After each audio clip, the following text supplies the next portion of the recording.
চোখের পলকে ফাঁকা হয়ে গেল একটি ভরা সংসার। বাড়ির 4 সদস্যের একসঙ্গে দাহ কাজ সম্পন্ন করালেন বাড়ির মেয়ে।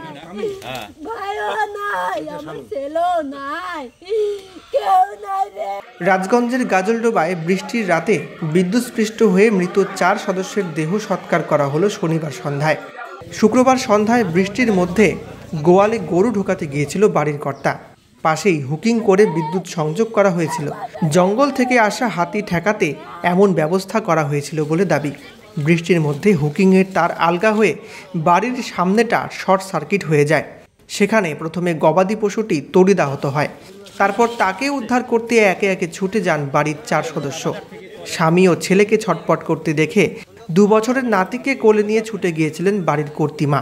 চোখের নিমিষেই 4 সদস্যের প্রাণ বেরিয়ে গেল এক লহমায়। বাড়িতে যখন মেয়ে ছুটে এলো তখন দেখলো সব শেষ। রাতারাতি পুলিশ এসে দেহগুলিকে উদ্ধার করে নিয়ে যায় হাসপাতালে। রাতেই গেলেন বিধায়ক।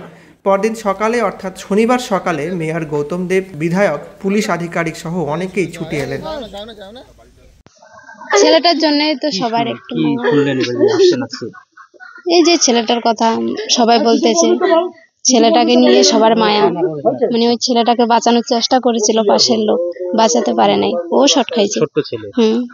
ছোট ছেলে 2.5 বছর বয়স। কি হয়েছিল ঘটনাটা? এই শোনা কথা আমাদের শর্টে, কারেন্টের শর্ট। কয়জন মারা গেছে বাড়ি? 4 জন, গরু নিয়ে 5 জন। কতটা খারাপ লাগছে এই যে এরকম একটা ঘটনা? এই তো খারাপ লাগারই সবারই কথা। এটা 4 জন লোক এক বাড়িতে মারা যাওয়া তো বড়ই দুঃখের বিষয়। এখন বাড়িতে শুধুমাত্র একজন লোক আছে, তাহলে সবার তো দুঃখের কথা না? এই জায়গাটার নাম কি? এইখানটা টাকিমারি আর ধূপগুড়ি বস্তি বলে। আমি ঘটনা কথা কিছু বলতে পারি না, আমি খালি কেবল আসলাম, কাউকে দেখা পাইনি। কি শুনেছেন?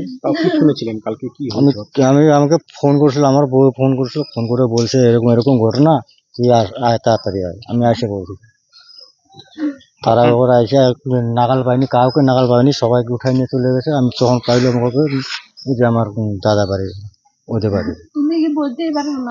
কিছু বলতে কি শুনছেন আপনার? কি কি মারা গেছে? ওই শুনছে আমার ছেলে মারা গেছে, বাবা শ্বশুর মারা গেছে, মা মারা গেছে, শালা মারা গেছে। এটা 4 জনের কথা বলছি। আপনার স্ত্রী কি শ্বশুর বাড়িতে থাকতো? হ্যাঁ, এখানে থাকতো। কি নাম আপনার? আমার নাম মনোদিকে। একটা খুব মর্মান্তিক ঘটনা, কি পরিবারের 4 জন মারা গেছেন। এই ভদ্রমহিলা আছেন, তার বাবা, মা, তারপর মানে মেয়ের ঘরের নাতি, আরেক ছেলে মারা গেছে। 4 জন। গবাদি পশুও মারা গেছে।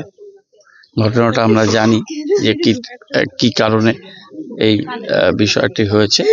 আমরা অত্যন্ত দুঃখিত, মর্মাহত।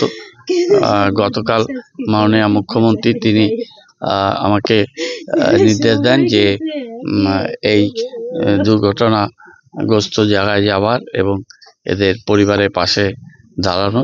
বিদ্যুৎ মন্ত্রী অরূপ বিশ্বাস ফোন করেছিলেন, উনিও রাতে আমাকে বলেন যে এখানে আসতে পারলে ভালো হবে।